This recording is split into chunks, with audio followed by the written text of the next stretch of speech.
Hello प्यारे दोस्तों, कैसे हैं आप लोग। उम्मीद है बहुत अच्छे होंगे और अपनी तैयारी अच्छी तरह से कर रहे होंगे। चलिए अपना क्लास कंटिन्यू करते हैं इस स्टडी प्लेटफॉर्म पे जिसका नाम है पोटेंशियल स्टडी IQ।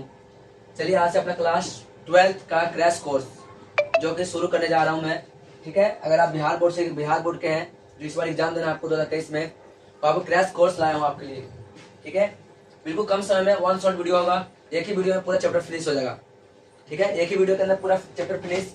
कोई भी चैप्टर हो आपको PDF ऑलरेडी बनाया हुआ रहेगा। अगर आपको PDF चाहिए तो मेरे दिए हुए नंबर पे कांटेक्ट करिएगा, आपको PDF मैं सेंड कर दूंगा। ठीक है, तो चलिए आपको दिख रहा होगा हिस्ट्री का यानी इतिहास, यहाँ जो लिखा हुआ आपको बता दो थोड़ा सा। पोटेंशियल स्टडी IQ है, अपने चैनल का नाम है। यदि आपको वीडियो अच्छा लगे तो लाइक कर दीजिएगा, शेयर कर दीजिएगा, सब्सक्राइब कर लीजिएगा, ताकि और भी स्टूडेंट मतलब आप और पढ़ भी लीजिएगा और भी वो स्टूडेंट है उनको सेंड कर दीजिएगा, ताकि वो भी लोग पढ़ सके और एग्जाम को करेक्ट कर सकते हैं। ठीक है, तो चलिए देखते हैं अपना ये लोगो है। आप देख सकते हैं एग्जाम 2023 के लिए बिहार स्पेशल बिहार बोर्ड के लिए बताया जा रहा है यहाँ पे। ठीक है, मेनली फॉर वैसे हर स्टेट के लिए चलेगा, लेकिन बिहार के अगर एग्जाम देने वाले हैं आप लोग 2023 में तो आपके लिए बहुत बेनिफिशियल होगा। बिल्कुल पॉइंट टू पॉइंट नोट्स बनाया गया है बिल्कुल अच्छी तरीके से, ताकि आपको समझ में आ जाए। ठीक है, देखिए इतिहास क्रैश कोर्स, फिर आप लोग क्रैश कोर्स देख लीजिए, एक बार स्क्रीनशॉट ले लीजिए ताकि आपको अच्छी तरह से दिखने के लिए। Crash course 12th class chapter finish यानी वन शॉट वीडियो कंप्लीट होगा यहाँ पे। ठीक है, चलिए अपना शुरू करते हैं। हम लोग जो पढ़ने वाले हैं आज क्या पढ़ेंगे, तो पहले पॉलिटिकल साइंस पढ़ेंगे जो कि लास्ट चैप्टर होगा इसका। उसके बाद हम लोग कल से अच्छी तरह से शुरू चैप्टर से करेंगे। ठीक है, तो चलिए शुरू करते हैं क्लास को अपना। हम लोग चैप्टर पढ़ेंगे 12th क्लास का है जो कि राजनीतिक विज्ञान नोट्स जिसे हम बोल सकते हैं, मतलब नोट्स एक तरह से आया हुआ है। और हम लोग पढ़ेंगे चैप्टर 9 है जो कि वैश्वीकरण है। क्या बोलेंगे इसको, वैश्वीकरण। वैश्वीकरण क्या होता है, क्या इसका काम है, सारा का परिभाषा यहाँ पे लिखा हुआ है। सभी चीज आपको एकदम बिल्कुल मिल जाएगा, बिल्कुल अच्छी तरीके से समझिएगा। क्या क्या एक शब्द का अर्थ आपको बता दूंगा। ठीक है, अगर यदि आपको वीडियो अच्छा लगे तो लाइक कर दीजिएगा, शेयर करना नहीं भूलिएगा, ताकि और भी स्टूडेंट पढ़ सकते हैं। ठीक है, आपके तरह और भी स्टूडेंट होंगे जो आप उनको सही से स्टडी नहीं मिल पा रहे हैं तो पढ़ पाएंगे। ठीक है ना, तो चलिए क्लास कंटिन्यू करते हैं। और हम लोग पढ़ेंगे पहले वैश्वीकरण। जैसे कि आपको बोर्ड दिख रहा होगा वैश्वीकरण किसे कहते हैं। ठीक है, तो एक मिनट रुक थोड़ा सा आकर लेता हूँ। ठीक है, तो चलिए आपको नजर में आ रहा है वैश्वीकरण किसे कहते हैं, क्या विजुअल है, क्या सबको दिखा देना जी पीछे तक। देखो वैश्वीकरण यानी चैप्टर अपना 9 है, हम लोग क्या पढ़ेंगे वैश्वीकरण। वैश्वीकरण क्या होता है तो आप लोग समझ गए, एक तरह से क्या व्यापारी बोल सकते हैं इसको। ठीक है, देखिए इसका परिभाषा कहाँ कैसे लिखा हुआ है आप लोग समझ सकते हैं। मैं बोलूंगा वैश्वीकरण क्या है तो आप खुद ही बताइए। देखिएगा एक अवधारणा के रूप में सुनेगा इसका मतलब, फिर उसके बाद समझाएंगे हम लोग। ठीक है, एक अवधारणा के रूप में वैश्वीकरण का बुनियादी तत्व प्रवाह है। प्रवाह माने मतलब फॉलो होना। ठीक है, प्रवाह कई प्रकार के होते हैं, जैसे वस्तुओं का प्रवाह हो जाना, वस्तु माने वस्तु लेते हैं ना, वस्तु देना, वस्तु का प्रवाह होना। प्रवाह कई प्रकार के होते हैं, सॉरी यहाँ पे पूंजी का प्रवाह होना, पैसा लेन देन, समझ में आ रहा। फिर क्या होला, श्रम माने मेहनत, मजदूर लोग जो होते हैं। श्रम और विचारों का भी विश्व के एक हिस्से से दूसरे हिस्से में उन्हें हिस्सों में मुक्त प्रवाह कर सकते हैं हम लोग, मतलब सोच सकते हैं, सोच विचार कर सकते हैं। एक व्यक्ति को दूसरे व्यक्ति में क्या उसके बारे में बताया जा रहा है वो हम लोग सोच सकते हैं, नहीं सोच सकते हैं। तो तुम्हारे क्या है, ये सारे कुछ वस्तु है जो कि तुम्हारे क्या है तो प्रवाह है। ठीक, आप स्क्रीनशॉट लेते रहिएगा। अगर आपको एकदम से PDF चाहिए तो मैं दिया गया इस नंबर पर कॉल करिएगा, कॉल नहीं करिएगा व्हाट्सएप करिएगा। ठीक है, इस नंबर पे कॉल नहीं तो व्हाट्सएप करिएगा, हाई लिखकर अपना क्लास बता दीजिएगा, मैं आपको PDF सेंड कर दूंगा। ठीक, चलिए आगे चलते हैं। आपको देख क्या बताया यहाँ पे वैश्वीकरण, ऊपर चला गया ना वैश्वीकरण, नोट कर लिया नंबर चलिए रहने देता हूँ। यहाँ पे देखिए वैश्वीकरण क्या है। वैश्वीकरण को भूमंडलीकरण भी कहते हैं। क्या कहते हैं इसे, भूमंडलीकरण भी कहते हैं। और यह एक बहुआयामी अवधारणा है। यह न तो केवल आर्थिक है, न तो केवल क्या है तुम्हारा आर्थिक परिघटना है, और न ही सिर्फ संस्कृति या राजनीतिक परिघटना है। वैश्वीकरण जिसे हम लोग क्या बोलते हैं, तो भूमंडलीकरण ही बोलते हैं, क्योंकि बिजनेस को घूम घूम के एक देश से दूसरे देश में बिजनेस किया जाता है। भूमंडलीकरण, भूमि को मंडली कर रहे हैं एक तरह से। ये तुम्हारा आर्थिक ही नहीं राजनीतिक भी, देखिए आर्थिक परिघटना ही है और ना ही सॉरी ये तुम्हारा नहीं आर्थिक है और नहीं तुम्हारा क्या है संस्कृति है। ठीक है ना, ये तुम्हारा क्या भूमंडलीकरण है। ठीक है, और देखते हैं नेक्स्ट पॉइंट। अगर मैं बोलूंगा वैश्वीकरण के कारण क्या क्या हो सकते हैं, तो क्या हो रहा है दोबारा से देख लीजिए। इस हिसाब से ना तो ये तुम्हारा केवल आर्थिक परिघटना है और ना ही क्या तुम्हारे सिर्फ संस्कृति के या राजनीति के परिघटना है। ये सब है, मिक्स है एक तरह से। ना तो मैं किसी एक को स्पेशली नहीं दे सकता, वो दोनों मिक्स कर सकता हूँ। ठीक है ना, तो चलिए अपना क्लास आगे चलते इसको। वैश्वीकरण के प्रकार, सॉरी कारण, क्या कारण है वैश्वीकरण होने का, क्या वजह है, हम लोग इसके बारे में चर्चा करेंगे। देखिए आप खुद ही देख लीजिएगा, यहाँ पे मैं इसे इरेज करता हूँ। देखिए उन्नत, इसे तरह मत बोलेगा, न है, दो गुना है, ठीक है। उन्नत प्रौद्योगिकी एवं विश्वव्यापी परस्परी जुड़ाव जिस कारण आज विश्व एक वैश्विक ग्राम बन गया है। वैश्विक ग्राम माने वैश्विक गांव, समझ में क्या, ये पूरा बिजनेस के लिए दुनिया बन गया है, पूरा क्या बन गया है तुम्हारे यहाँ पे वैश्विक। कैसे बना है, तो उन्नत प्रौद्योगिकी माने तो क्या कंपनियां धीरे धीरे विकास हो रही है, ठीक है। और क्या बोला, विश्वव्यापी, दुनिया भर में, पारस्परिक जुड़ाव, दुनिया भर जुड़ाव होने के कारण, कैसे इंडिया पाकिस्तान जुड़ा हुआ है, इंडिया अमेरिका जुड़ा हुआ है, उसका बिजनेस का सामान यहाँ आ रहा है, यहाँ सामान, यहाँ का बिजनेस का सामान वहाँ जा रहा है, जुड़ा होने तरह से, जुड़ा होने के कारण जिस कारण आज विश्व एक वैश्विक ग्राम बन गया है, दुनिया भर का एक गाँव बन चुका है। समझ में आता है क्या, ग्राम बन गया है, कंप्लीट है तक। चलिए आगे चलते हैं हम लोग। जैसे एग्जाम्पल के लिए आप खुद ही देख सकते हैं, टेलीग्राम, जैसे जानते हैं टेलीग्राम मैंने, ठीक है, टेलीफोन, टेलीग्राम होता है ना, टेलीग्राम एक कोई मैसेज को सेंड करना टेलीग्राम कहलाता है, कहीं भी सेंड किया जाता है। फिर क्या बोला यहाँ पे, टेलीफोन, माइक्रोफोन, इंटरनेट, अन्य सूचना तकनीकी, तकनीकी मतलब टेक्नोलॉजी साधनों के विश्व के विभिन्न भागों में, विभिन्न माने अलग अलग भागों में, अलग अलग भागों के बीच की संचार की क्रांति कर दिया गया है। पहले देखिए, ये कहने का मतलब क्रांति ला दिया, मतलब हर जगह का इन्फॉर्मेशन तुरंत भर में आ जा रहा है। पहले के जमाने में क्या था कि बात करते थे चिट्ठी के माध्यम से, है ना, कोई व्यक्ति के माध्यम से, पहले तो पढ़े लिखे व्यक्ति भी नहीं थे, तो नहीं होने के कारण मैं खुद जा रहे हैं शहर में, और उसको हम बोलने के बोल दीजिएगा मेरे परिवार सही है, खुश है, मतलब एक तरह से अच्छा से रह रहा है, या बीमार हुआ तो बोल दीजिएगा मेरे भाई को बीमारी बहुत खतरनाक लग गया है, या किसी और के लग गया है, कैसे बोला जाता था, उसके बोली के माध्यम से जाते जाके मान लीजिए वो भुला गया, गलती से भुला गया, और फिर वो उसको याद है तो एक हफ्ता बाद बोला, एक हफ्ता बाद बोले तो भाई पैसा भेजने के लिए बोला होगा तो आएगा जल्दी पैसा, जी नहीं आएगा, तो बहुत खतरनाक स्थिति आ गई थी, बहुत खराब स्थिति थी पहले। अब क्या है, अब तो तुरंत भर में टेक्नोलॉजी आ चुका है, तुरंत हमने हाय हेलो जो भी वीडियो कॉलिंग में देख सकता है, जैसे आप लोग मेरे को देख रहे हैं यूट्यूब के माध्यम से, देख रहे हैं ना जी, तो ऐसे यहाँ बता जा रहा है, ठीक है। यहाँ तक कंप्लीट। इसको डाउट, अगर डाउट आ रहा है तो कमेंट बॉक्स में कमेंट करिए, मैं आपको देख रहा हूँ, ठीक है, उसके बाद मैं जवाब दूंगा कम्प्लीटली। चलिए यहाँ देखते हैं, पर्यावरण की वैश्विक, ठीक है, देखिएगा नेक्स्ट, पर्यावरण की वैश्विक समस्याओं जैसे सुनामी, सुनामी समझते हो ना, सुनामी हो गया, जलवायु हो गया परिवर्तन, सॉरी सुनामी जलवायु परिवर्तन का मतलब होता है मौसम में परिवर्तन, ठीक है। अब वैश्विक ताप वृद्धि माने ग्लोबल वार्मिंग, दुनिया में ताप बढ़ रहा है, ताप बढ़ने में तो ग्लोबल वार्मिंग होता है, ओजोन परत वैसे ही कमजोर हो रखा है, ठीक है, वही O3 या निपटने हेतु यह अंतर्राष्ट्रीय सहयोग करता है, एक तरह से सहयोग बोले तो हेल्प करता है, ठीक। चलिएगा अब आता है वैश्वीकरण की विशेषताएं क्या है, वैश्वीकरण की विशेषताएं, इस पॉइंट को देखिएगा, दिखाई दे रहा है ना आप लोग को, ठीक है, देख लीजिए वैश्वीकरण की विशेषताएं। पूंजी, पूंजी माने होता है पैसा, ठीक है, श्रम माने होता है मेहनत, वस्तुएं एवं विचारों का गतिशीलता एवं मुक्त प्रवाह को हम लोग क्या बोलते हैं, तो हम लोग बोलते हैं वैश्वीकरण की विशेषताएं। सॉरी मैं क्या बोल दिया, जो विशेषता है वैश्वीकरण का क्या क्या बातें हैं, देखिएगा पूंजी है, मेन चीज पूंजी आ गया, पूंजी रहे तभी तो तुम बिजनेस कर पाओगे, चाहे थोड़ा सा करिए बड़ा सा करिए, पूंजी रहे तब नहीं करेंगे, रहेगा नहीं तो कर पाएंगे क्या, नहीं कर पाएंगे। श्रम माने मेहनत, पूंजी है तो मेहनत भी करना पड़ेगा, इन्हें खाली पैसा रख दिया हो गया, मेहनत करिए तब ना आगे बढ़ेगा। वस्तुएं एवं विचारों का गतिशीलता एवं मुक्ति प्रवाह करना। अब पूंजीवादी व्यवस्था, पूंजीवादी व्यवस्था उससे बोलते, इसके बाद पूंजी बहुत सारा होता है, पूंजी बोलते पैसा बहुत सारा मात्रा में होता है, उससे बोलते पूंजीवादी व्यवस्था, पूंजीवादी व्यवस्था। खुलेपन एवं विश्व व्यापार वृद्धि, खुलेपन, जहाँ तहाँ आप बिजनेस करिए, कोई रोक टोक नहीं है, विश्व व्यापार मैंने पूरा दुनिया में आप व्यापार करिए, बिजनेस करिए, वृद्धि करिए, कोई फर्क नहीं पड़ेगा हम लोग को, कोई किसी को रोक टोक नहीं है, इसे बोलते हैं वैश्वीकरण होना। इस दुनिया का पहचान उस दुनिया में जा रहा है, नहीं जा रहा है क्या, अमेरिका भारत में नहीं आ रहा, भारत के सामान में यूज भी तो कर रहा है, हर देश का हर कोई यूज कर रहा है इस कंडीशन में। चलिए आगे देखते हैं, यहाँ पे देख क्या हो जाएगा, यहाँ पे देशों के बीच आपसी जुड़ाव एवं अन्य अंतर निर्भरता, विभिन्न आर्थिक घटना जैसे चामंदी और तेजी तथा महामारियों जैसे एंथ्रेक्स, इबोल यानी HIV एड्स, स्वाइन फ्लू जैसे मसलों में वैश्विक सहयोग एवं प्रभाव रखा है। सुरेश ने क्या बोला है, देखिए इसने बहुत खतरनाक, अलग अलग, पहले ना नॉलेज कम था तो बहुत सारे बीमारियां बहुत रहा था, जैसे HIV हो गया, जैसे आपको दिखा दे स्वाइन फ्लू हो गया, HIV वायरस है जिससे एड्स होता है, ठीक है, तो उससे यहाँ बताया जा रहा है। देखिए इसको दोबारा समझिएगा, देशों के बीच, जो देश है ना, देश के बीच में आपसी जुड़ाव होता है, जुड़ाव माने फ्रेंडशिप, ठीक है, अंतर निर्भरता, अंतर माने आपस में निर्भर रहता है, और क्या बोला यहाँ पे विभिन्न आर्थिक घटनाएं, जैसे बहुत सारी घटनाएं घट रही है, आर्थिक बोले तो पैसा के लिए, तो मंदी हो रहा है, यानी कि कैसे मार्केटिंग नहीं चल रहा हो उसका, तब ना पैसा कमजोर हो रहा है क्या, तो मंदी हो गया। और मंदी और तेजी होने लगी थी, और तेजी होने लगा है। महामारियों जैसे महामारी से अभी कोरोना वायरस आया था ना, वो भी एक महामारी है।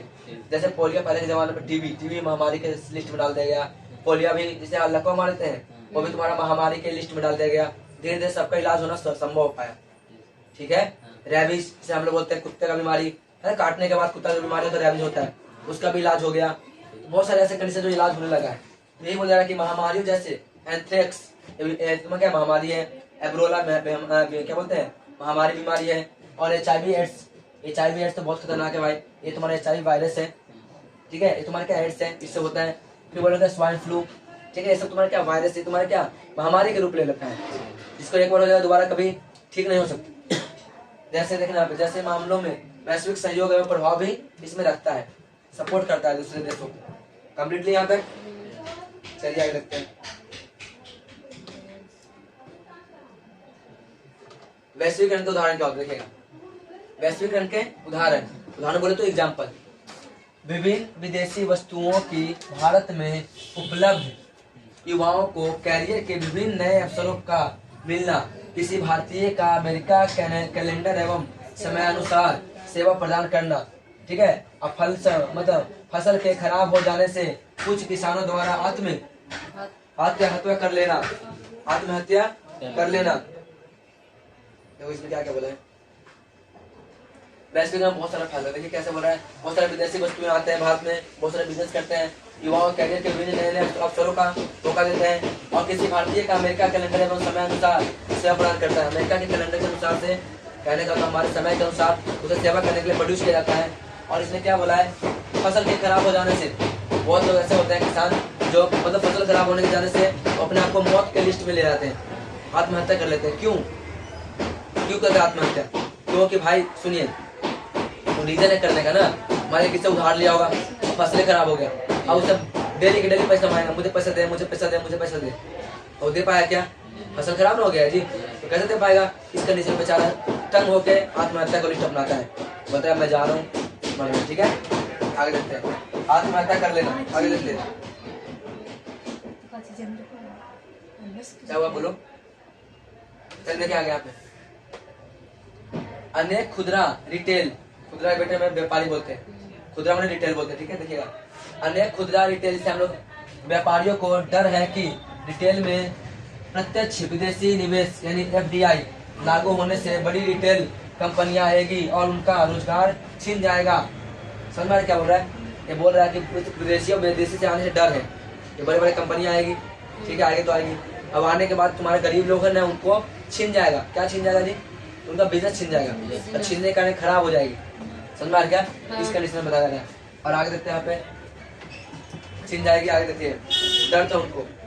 लोगों के बीच आर्थिक असमानता में वृद्धि होता है, लोगों के बीच है ना आर्थिक असमानता, आर्थिक मैंने गरीबी बहुत ज्यादा होता है, असमानता वृद्धि, मतलब तुम अमीर हो, तुम गरीब हो, तुम वैल्यू नहीं दे रहा, वो भी गरीब है उसको नहीं वैल्यू दे रहा, इसे बोलता है असमानता वृद्धि होना, ठीक है। और देखिएगा, नेट नहीं, नोट का नोट पॉइंट का समझते हो, कुछ यहाँ पे पॉइंट बताया गया है।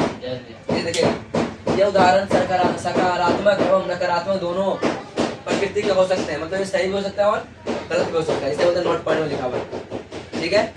चलिए अब देखते हैं वैश्वीकरण के सकारात्मक प्रभाव क्या हो सकता है। सकारात्मक मतलब पॉजिटिव, जैसे मान लीजिए मैं बिजनेस करने जा रहा हूँ, तो बिजनेस करने जाता हूँ, मैं ये भी तो सोच सकता हूँ दो तरह से कि अगर मैं घाटा में रहा तो मेरा क्या हाल होगा।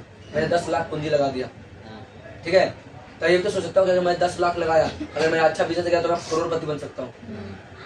दो तरह का सोचोगे ना। तो पहले हम क्या पढ़ेंगे बताइएगा, तो पहले हम लोग पढ़ेंगे वैश्वीकरण के सकारात्मक प्रभाव, बोले तो पॉजिटिव थिंकिंग। चलिए देखते हैं क्या हो रहा है। वस्तु एवं सेवाओं के प्रवाह होना मतलब बेचना, ठीक है। फिर क्या हो रहा है, रोजगार के अवसरों का उन्नत होना, रोजगार देना, उसको रोजगार देना, रोजगार प्राप्त करना।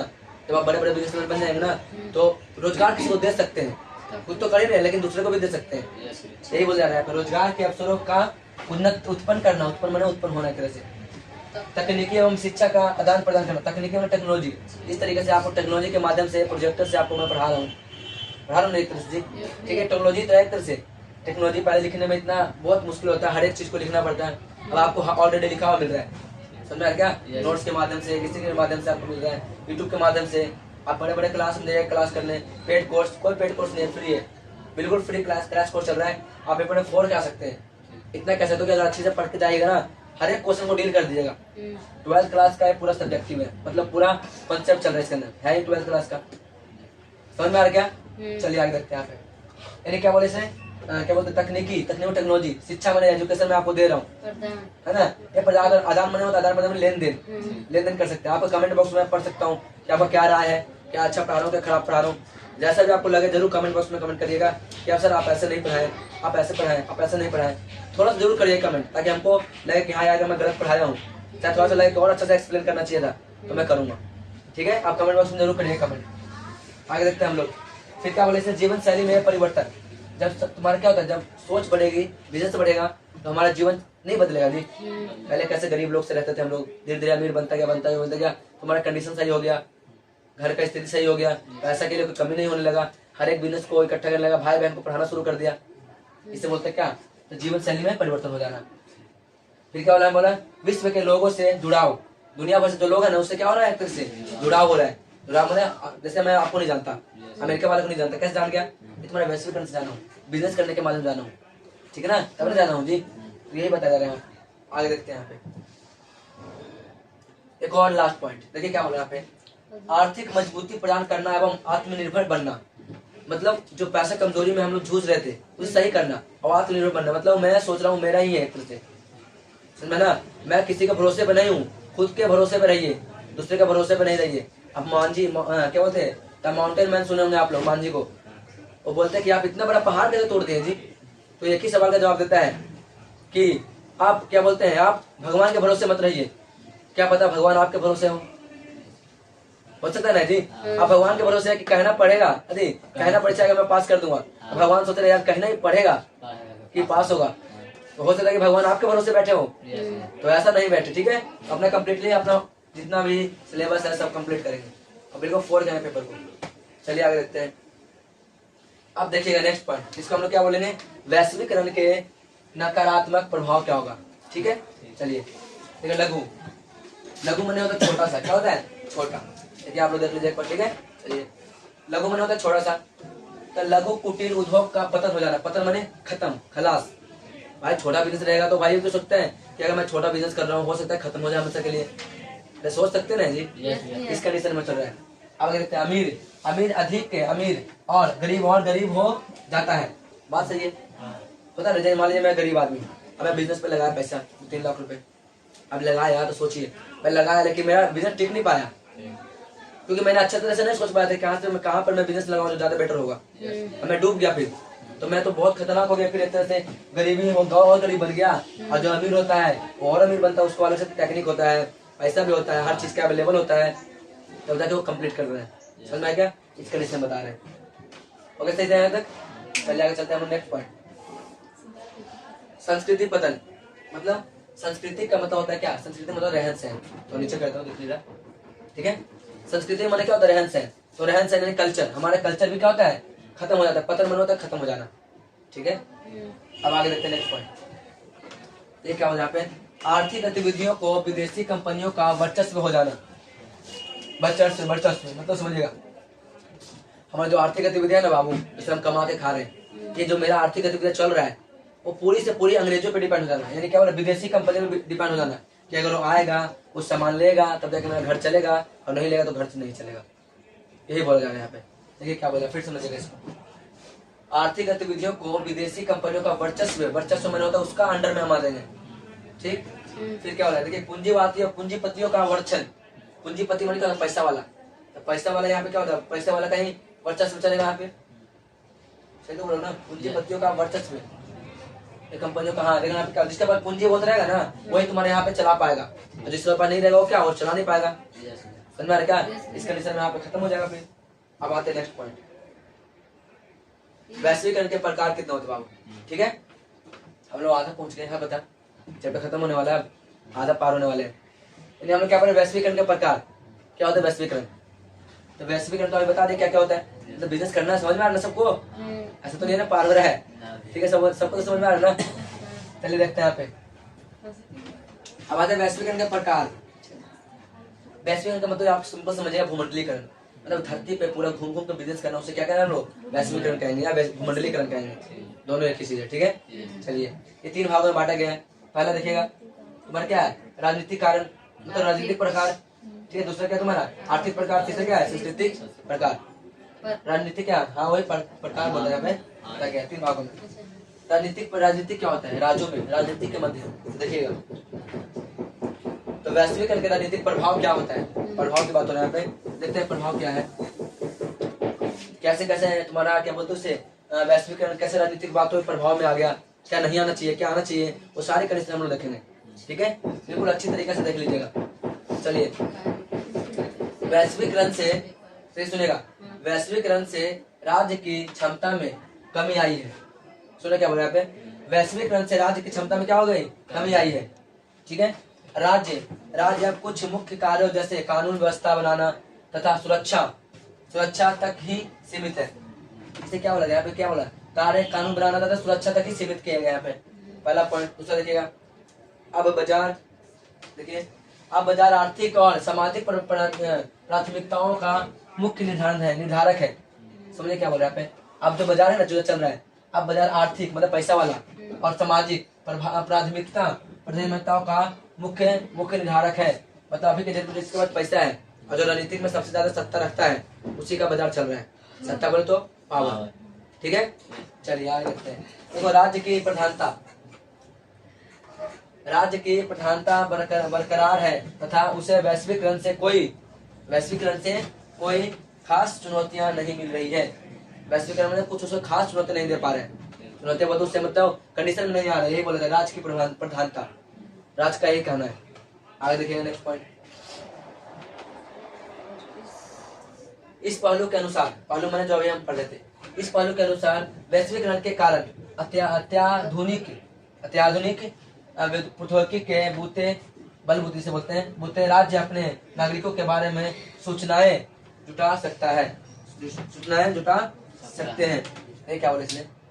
जो हम लोग वैश्वीकरण पढ़ रहे हैं, इसके अनुसार तो अत्याधिक मतलब बहुत ज्यादा आधुनिक जो चल रहा है प्रेजेंट टाइम में, क्या अत्याधुनिक प्रौद्योगिकी के बुते मतलब कंपनी चल रहा है, उसके बलबूते पे राज्य अपने नागरिकों के बारे में बता सकता है कि ऐसे कर सकते हैं, ऐसा नहीं कर सकते। टेक्नोलॉजी के माध्यम बहुत ज्यादा हो गया ना जी, हर चीज में टेक्नोलॉजी। पहले आप आज से लगभग 5 साल पहले चल रही है, 5 साल 7 साल 8 साल पहले चल रही है, आपको इंटरनेट का मतलब ही नहीं पता था, इसके पास मोबाइल है नहीं है। आज देख लीजिए कितना बड़ा शिक्षा क्रांति हो चुका है, घर बैठे आप लोग स्टडी कर सकते हैं, कोई कहीं जाने की कोई जरूरत नहीं है। ऑनलाइन स्टडी पेड खरीदिए, चाहे यूट्यूब पे पढ़िए, चाहे कुछ भी करिए, ऑनलाइन कर सकते हैं। समझ में आ रहा क्या? बस फर्क इतना रहेगा कि हम जैसे तुम पढ़ रहे हो, मैं पढ़ा रहा हूँ, तो आपस में देख नहीं रहे, बस यही बात है, और कोई बात नहीं है, ठीक है। चलिए आगे देखते हैं।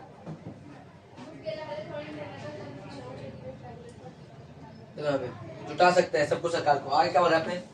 कारगर ढंग से कार्य कर सकते हैं, कारगर ढंग से मैंने अच्छी तरह से कार्य कर सकते हैं। अतः राज्य अधिक ताकतवर हुए हैं। राज्य क्या होगा? अधिक ताकतवर हुए हैं, ठीक है। तो हम लोग पढ़ेंगे वैश्वीकरण के आर्थिक प्रभाव, ये ना, ये तो पढ़ लेते हैं। ताकतवर हुए राज्य, ज्यादा पैसा वाला हो गया तो ताकतवर ही होगा, सिंपल सी बात है। आगे देखते हैं वैश्वीकरण के आर्थिक प्रभाव क्या होता है। आर्थिक मैंने जब भी आर्थिक शब्द आपकी नजर में आए, समझिएगा वो गरीबी से रिलेशन कर रहे हैं, यानी पैसा उससे नहीं होगा, बस सिंपल सी बात, ठीक है। उसे हम लोग क्या बोलेंगे? आर्थिक। चाहे पैसा ज्यादा हो चाहे पैसा नहीं होगा, दो कंडीशन, चाहे अमीर होगा चाहे गरीब होगा, बस लेकिन पैसा से ही होगा, ठीक है। चलिए क्या पता चले हम देखिएगा वैश्वीकरण के आर्थिक प्रभाव क्या हुआ। अंतरराष्ट्रीय मुद्रा के कोष, मुद्रा मैंने पैसा होता है, मुद्रा मैंने क्या होता है? पैसा। कोष मैंने रखने वाला जगह, ठीक है, मुद्रा कोष एक तरह से।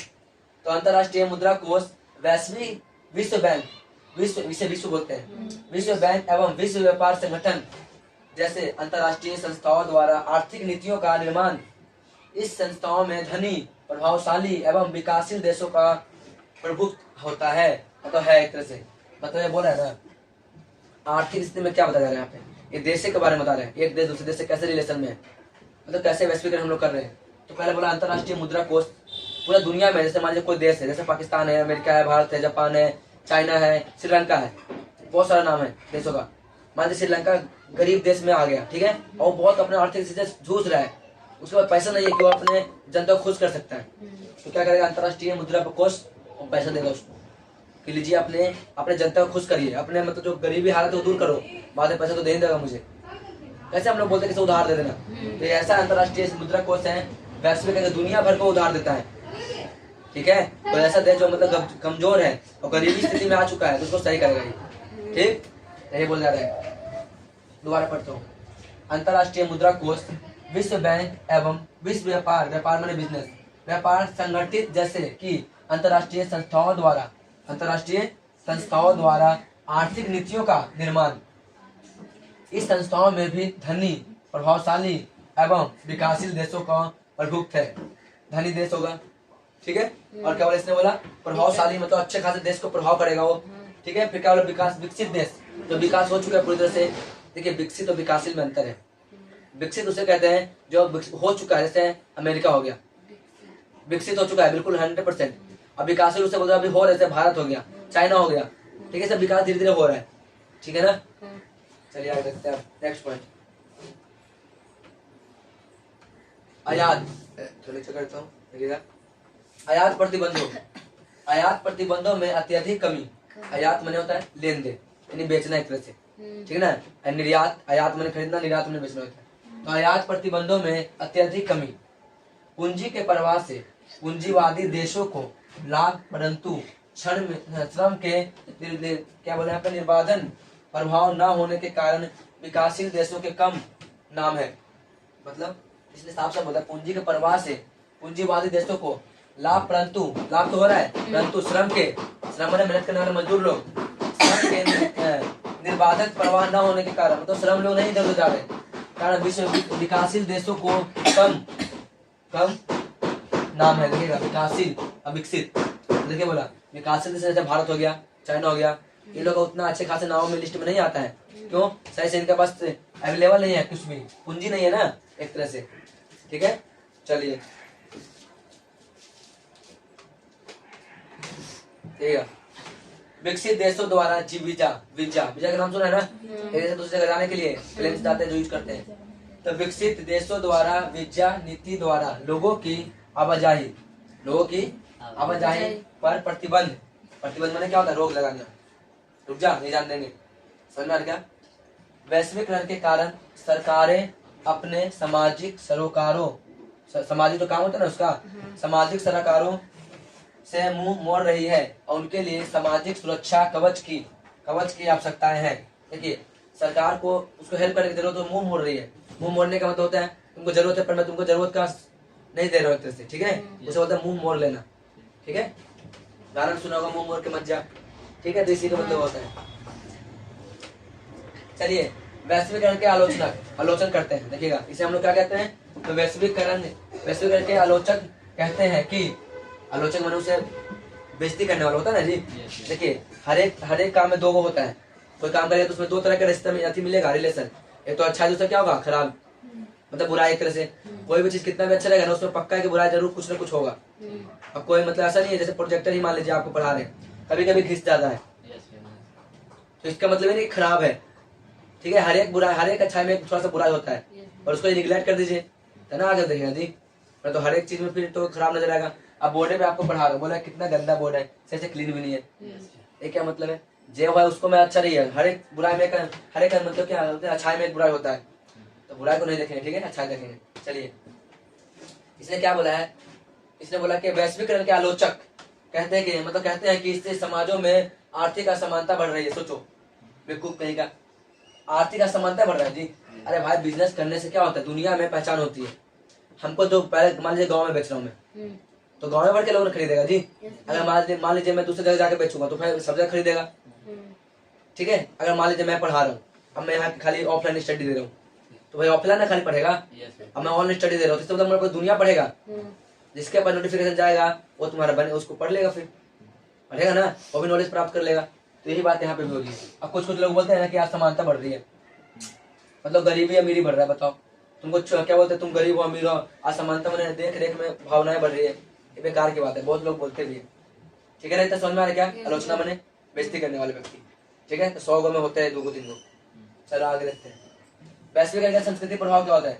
मतलब वैश्वीकरण, जैसे दुनिया भर में आप लोग करेंगे बिजनेस तो संस्कृति का प्रभाव क्या पड़ेगा। हो सकता है कि जैसे मान लीजिए मैं राजस्थान का हूँ तो मैं कपड़ा घाघरी वाला पहन रखा हूँ, पता है घाघरा वाला जी, और इतना मोटा मोटा क्या चूड़ियां वाला पहन रखा हूँ, तो मैं कहीं बेचने जाऊंगा कुछ भी तो बोला देख कैसा है यहाँ पे, इसका कल्चर कैसा है। और मान लीजिए मैं बहुत दिन से मैं दिल्ली में रहने लगा हूँ, राजस्थान से हटकर दिल्ली में रहने लगा, तो मेरा दिल्ली वाला कल्चर आ गया, आ जाएगा ना जी।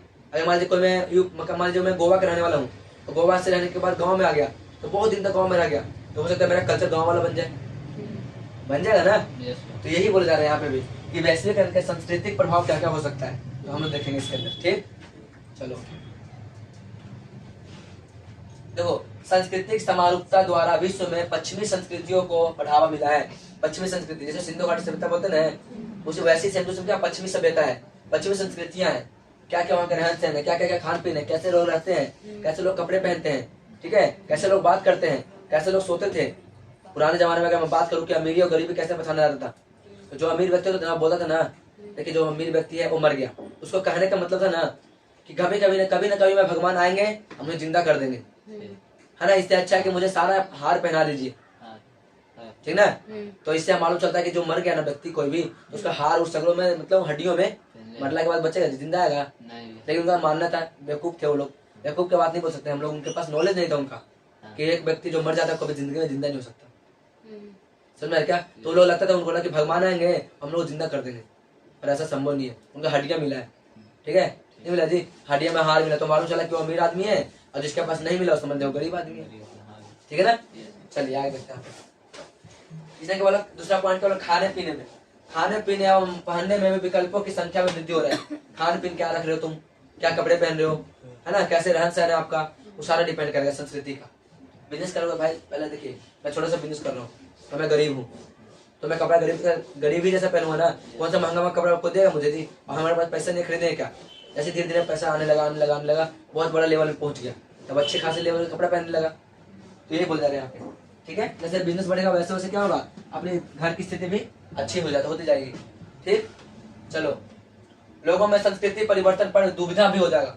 दुविधा बोले तो पहले तुम ऐसा था यार, अब कैसे होने लगा ऐसे, ठीक है ना, समझ में क्या, पहले तुम ऐसे काम करता अब कैसे ऐसे होने लगा था, ये सब क्या संस्कृति है। पहले देखिए आप, अब हेयर स्टाइल ही देख लीजिए लोगों को, पहले का हेयर स्टाइल देखिए, पहले का हेयर स्टाइल अगर मैं बात करूँ कुछ डायग्राम से कुछ ऐसा था, पहले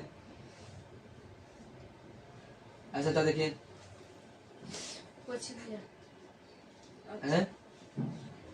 पहले जो बाल रखता था स्टूडेंट लोग लगभग ऐसे रखता था, देख रहा होगा, देख रहा ऐसे दी, अब कैसे रखते हैं लोग, तो और ऐसे रखते देखिएगा, कितना अच्छा बनाया, देखो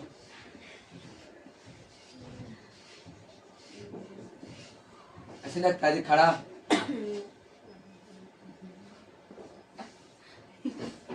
अब ऐसे लगता है, बताइए मॉडलाइज नहीं हो क्या, ये सब संस्कृति पर डिपेंड कर गया, ठीक है। पहले ऐसे लगता था जी, आपसे मतलब 5 साल पहले चले जाइए सब लोग ऐसे रखता है, अच्छा ठीक है, कोई दिक्कत नहीं है, आप इसके सुन लीजिए। चलिए आगे देखते हैं हम लोग। देखो लोगों में संस्कृति परिवर्तन हो गया, यहाँ देखिए संस्कृति की मौलिकता, देखिए संस्कृति की मौलिकताओं पर बुरा असर पड़ा, संस्कृति माने वहाँ के रहन सहन पर बहुत बुरा असर पड़ने लगा। जरूरी है कि अच्छा ही पड़ेगा जी, वहाँ के सुविधा शायद नहीं होगा तो बुरा असर पड़ने लगा था यहाँ पे वैश्वीकरण की वजह से। फिर क्या बोला आप देखिएगा, मौलिकता मतलब होता है मौलिक अधिकार, मैं कैसे रह रहा हूँ, कैसे बात कर रहा हूँ, क्या हमको करना चाहिए क्या नहीं करना चाहिए, वो सब इस पे डिपेंड कर रहा है, ठीक है। चलो आगे देखते हैं क्या बोला यहाँ पे, थोड़ा नीचे करता हूँ, दिख रहेगा। सांस्कृतिक क्या है, विभिन्नीकरण, विभिन्न में अलग अलग, ठीक है, विभिन्नीकरण जिसमें प्रत्येक संस्कृति कहीं ज्यादा अलग और कहीं ज्यादा विशिष्ट हो रही है, मतलब कहीं ज्यादा आपको संस्कृति नजर आएगा ना तो बहुत अलग, और कहीं कहीं आपको लगेगा कि सब मिला जुला है, ऐसा महसूस होने वाला है, ठीक है। देखिएगा नेक्स्ट पॉइंट क्या बोले, महिलाओं की स्थिति में सुधार होना शुरू हो गया है, ठीक है। मतलब पहले लोग सोचते कि महिला बहुत निकम्मा लोग है, मतलब उन लोगों से कुछ होता ही नहीं है, ऐसा कुछ नहीं है, ठीक है। एक झांसी की रानी भी थी तो पूरा अंग्रेज को वाट लगा कर धर दिया था, ठीक है ना, आज तक नाम उनका होता है, सोचो, वही बता दे रहा हूँ, ऐसा कुछ नहीं है, सुधार होने लगा था। पहले के महिलाओं को बोला था कि तुम घर से बाहर मत निकलिए, ठीक है, तुम्हारा जन्म ही खाना बनाने के लिए हुआ है, ऐसा है, संभव है जी, बड़े बड़े ऑफिसर बन चुके हैं भाई महिलाओं लोग, ये बन चुके क्या? सबसे आगे फर्स्ट में लेडीज ही है, देखिए जाके पहले, मतलब लेडीज नहीं है और लड़कियां तो है, बहुत सारे फर्स्ट ही तो होते हैं। अब टॉपर देख लीजिए, टॉपर भी आया था फर्स्ट, लड़की आई थी टॉपर, बिहार बोर्ड आया था ना जी। तो फिर उसका मेहनत कैसा था? तो आप लोग मेहनत करिए, आप फोड़ करिए पेपर को, इतना भी टफ क्वेश्चन नहीं होता कि आपको एकदम डरा दे। क्या बोलते हैं, पढ़िएगा, क्रैश कोर्स अटेंड कर लीजिए ना जी, आपका सारा कोर्स कंप्लीट हो जाएगा इसी में। फिर उसका ऑब्जेक्टिव करेंगे, एमसीक्यू करेंगे, मॉडल पेपर करेंगे, सब कंप्लीट कर देंगे। चलिए आगे देखते हैं क्या बोला। नेक्स्ट बोला है रॉक संगीत को पसंद करना। देखिए यहाँ पे रॉक संगीत, पहला मतलब जब अलग अलग सभ्यताएं आने शुरू हो गया, अलग अलग संस्कृति आने लगेगा, अलग अलग बिजनेस आना शुरू करे, तो रॉक संगीत गाना है रॉक, उसका क्या पसंद करना शुरू कर दिए। अब जैसे मान लीजिए बहुत सारे एक ऐसा गाना है जिसका कोई भी अर्थ नहीं निकलता है, फिर भी सब उसमें फेमस हो है ना जी, कोई मतलब ही नहीं गाना का, फिर भी मतलब एक्सपर्ट हो चुका है पूरा सब कुछ, है ना, होता है ना जी, ऐसे बहुत सारे गाने हैं। चलिए आगे देखते हैं, ये क्या रूढ़िवादियों का अंत हो जाना। रूढ़िवादी बोले तो रूढ़िवादी, जैसे रूढ़िवादी का मतलब क्या होता है, मतलब रूढ़िवादी का मतलब समझिएगा, रूढ़िवादी का अंत होने का मतलब होता है जैसे मान लीजिए कोई कैसे रिलेशनशिप में रहता है, मतलब वो क्या बोले उसको, कोई बिजनेस कर रहा है, ठीक है, लेकिन क्या बोलते उसको, मतलब सही से उसका मतलब बोल नहीं पा रहे, इससे बताता हूँ। रूढ़ी मतलब रूढ़िवादी कांति मतलब, चलिए इसका मैं बताता हूँ, ठीक है, ऐसा बात इसको बताओ, ठीक है ना। तो देखिए रूढ़िवादी का अंत हो गया, ठीक है, आगे चलते हैं हम लोग नेक्स्ट। सांस्कृतिक धरोहर का खत्म होना, संस्कृति माने हमारा रहन सहन धीरे धीरे क्या हो रहा है, खत्म होता जा रहा है, फिनिश हो जा रहा है, ठीक है। अब आगे देखते हैं नेक्स्ट पॉइंट, विदेशी फिल्मों का चलन होना, यानी विदेशी फिल्मों का चलन बहुत ज्यादा हो रहा है, बहुत ज्यादा हमारे इंडिया में विदेशी फिल्मों देखा जा रहा है, ठीक है, उसका चलन ज्यादा होने लगा। ये तुम्हारा वैश्वीकरण का एक प्रभाव है, बहुत सकते इसका आर्थिक प्रभाव हो सकता है। पहले आज से लगे 20 साल पहले चल जाइए, 20 साल पहले नहीं, मान लीजिए 7 साल पहले चल जाइए, ठीक है, 7 साल पहले क्या होगा, आप बहुत सारे हॉल देखते होंगे, हॉल जो तो सिनेमा हॉल, आपको देखते हैं सिनेमा हॉल जी, अब तो घर घर में टीवी है, घर घर में मोबाइल है, पहले था क्या, पहले भीड़ लग रहा था पूरा दम सिनेमा देखने के लिए, पर अब ऐसा कुछ नहीं है क्या, नहीं है। चलिए आगे देखते हैं, भारत और विश्व, अब आता है दुनिया और भारत। भारत देश, विश्व मैंने वैश्वीकरण में, भारत के अंदर वैश्वीकरण कैसे कैसे होता है उसके बारे में हम लोग चर्चा करेंगे। अभी लोग हम कर रहे थे पूरी दुनिया की चर्चा, और अभी हम करेंगे भारत की चर्चा, ठीक है। तो देखिएगा भारत के अंदर कैसा होता है, सबको छोटा कर दो क्या। देखिए आजादी के बाद भारत संरक्षणवाद की नीति अपनाकर अपने घरेलू उत्पादों पर जोर दिया है ताकि भारत आत्मनिर्भर बन सके। मतलब ये क्या बोल रहे हैं, मतलब बोल रहे हैं ना, आजादी के बाद जैसे भारत आजाद हुआ है, आजादी के बाद भारत ने संरक्षणवाद की नीति अपनाई, मतलब खुद रक्षा करेंगे, किसी पर डिपेंड नहीं रहेंगे, खुद रक्षा करेंगे, उस नीति अपनाकर अपने घरेलू उत्पादों पर जोर दिया। जो घर में जो बना रखा, घर में सबके घरों में नहीं, घर का मतलब भारत की बात हो रही है, भारत में जो सामान बना उस पर जोर दिया गया। आप देखोगे मेड इन इंडिया लिखा रहता है कुछ सामानों पे, यानी कि भारत का बना हुआ है, मेड इन चाइना यानी चाइना का बना हुआ है। पहले आज से पहले 2-3 साल पहले बहुत चाइना का सामान मिलता था, बहुत है सस्ता भी मिलता था। चाइना का सामान फेमस किस लिए है, सस्ता के लिए, ठीक है ना, पता नहीं को नहीं, फेमस रहेगा टेक्नोलॉजी रहेगा। पहले का स्क्रीन टच मोबाइल इतना बड़ा बड़ा जो मोबाइल यूज आप लोग कर ही रहे होंगे, ठीक है, ऐसा बड़ा वाला यूज, ये 2000 में तब आया क्या, नया आएगा, बोलिए इतना बड़ा मोबाइल आएगा 2000 में, सैमसंग का चाहे कोई का भी, तो चाइना का आता था पहले, सोच लीजिए, डिस्प्ले बहुत बड़ा बड़ा, लेकिन ककड़ी खराब हो जाए कोई पता होता नहीं है, ककड़ी चार्ज करके शॉर्ट मार दे, तुम क्या बोलते यूज करते करते बंद हो गए तो चालू ही ना हो, ये चाइना माल था, ठीक है। चलिए तो इससे क्या बोलते हैं यहाँ पे, मतलब किसने, भारत ने बहुत अपने आप को उत्पादन करने में जोर दिया। अब मोदी जी बोलते हैं कि भारत आत्मनिर्भर बनो, मतलब खुद पे डिपेंड करो, दूसरे पे कोई डिपेंड करने को मतलब ही नहीं बनता, मत करिए डिपेंड, ठीक है। चलिए आगे देखते हैं, 1991 की बात है बाबू।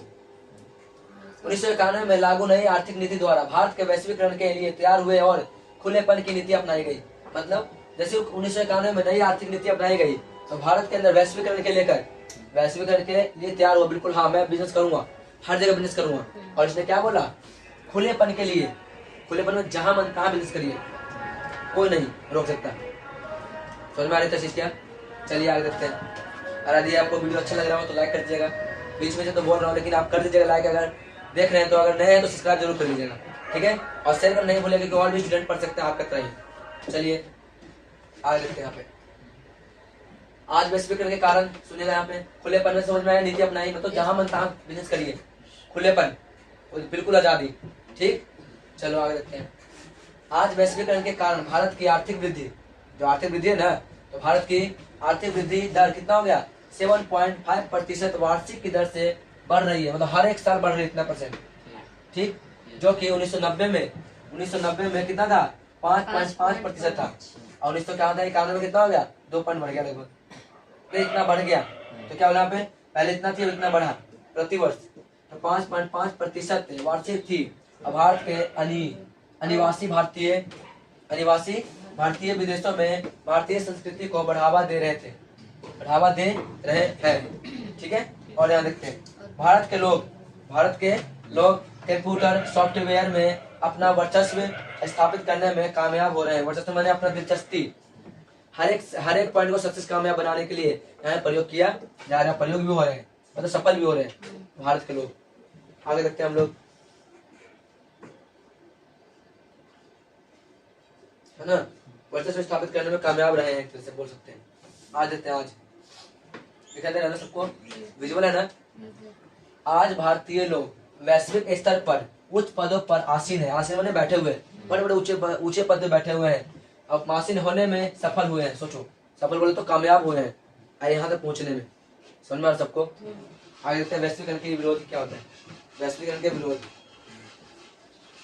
देखिएगा, वैश्वीकरण समझते हो ना, बिजनेस करना। अब विरोध मैंने उसका रोकने वाला, बहुत सारे ऐसे रोकने वाले लोग होंगे, वो कौन कौन है, चलो हम लोग नजर से देख लेते हैं क्या क्या है। चल देखिएगा, वामपंथीय विचारक इसके विभिन्न क्षेत्रों की पक्षों की आलोचना करते हैं। मतलब वामपंथी बोले तो दूसरे पक्ष के लोग, क्या बिजनेस कर रहा है जी, कुछ होगा, वैसे ही रह जाएगा फिर। अरे भाई तू तो पहले हिम्मत हर बार है, क्या पता बहुत लोग बिजनेस से बहुत बड़ा आदमी बन चुके हैं।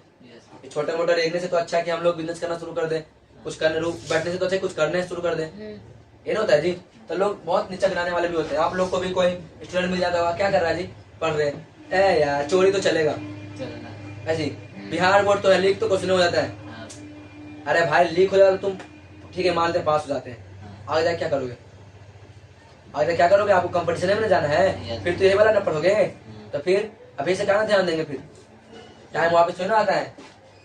आगे देखिए यहाँ पे, राजनीतिक अर्थों में उन्हें राज्यों के कमजोर होने की चिंता है। देखो ये क्या बोला, राजनीतिक अर्थों में, अगर राजनीति के हिसाब से देखूं तो उन्हें राज्य के कमजोर राज्य कमजोर होने की आशंका रहती है, तो बना हुआ रहता है। यहाँ पे सामने देखिए, सब कोई क्लास हो रहा है, बात कर रही है,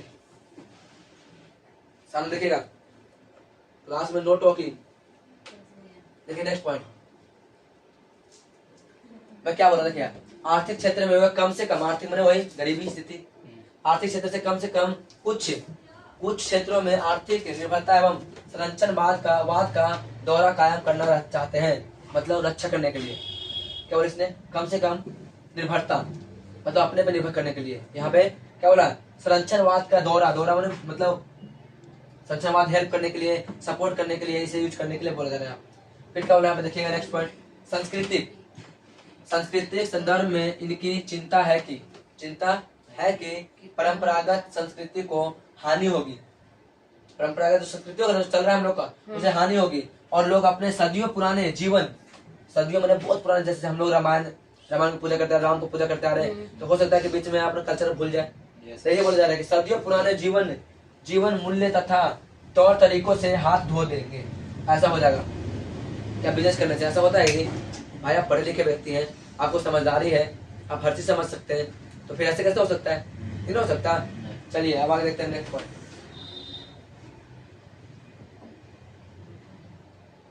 देखिए आप बता रहे हैं कुछ ज्यादा ऊपर हो गया क्या।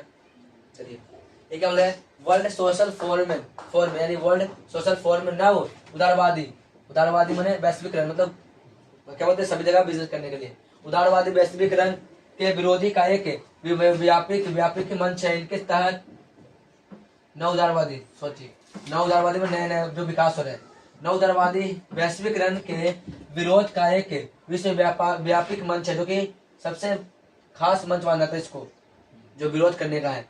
और इसके तहत मानवाधिकार कार्यकर्ता, जो मानव अधिकार है ना, मानव का अधिकार, उसे कार्यकर्ता पर्यावरणवादी, पर्यावरणवादी जो पर्यावरण को रोकता है खराब होने से, पर्यावरणवादी, मजदूर, युवा, युवा माने जो व्यक्ति 18 साल से ऊपर है, और महिलाओं का कार्यकर्ता आते हैं इसके अंदर कर वर्ल्ड सोशल फॉर्मल के अंदर। अभी की डेट में क्या है, तुम्हारा बहुत सारे ऐसे काम किए जा रहे हैं जो तुम्हारा क्या सोशल मीडिया वाला हो रखा है।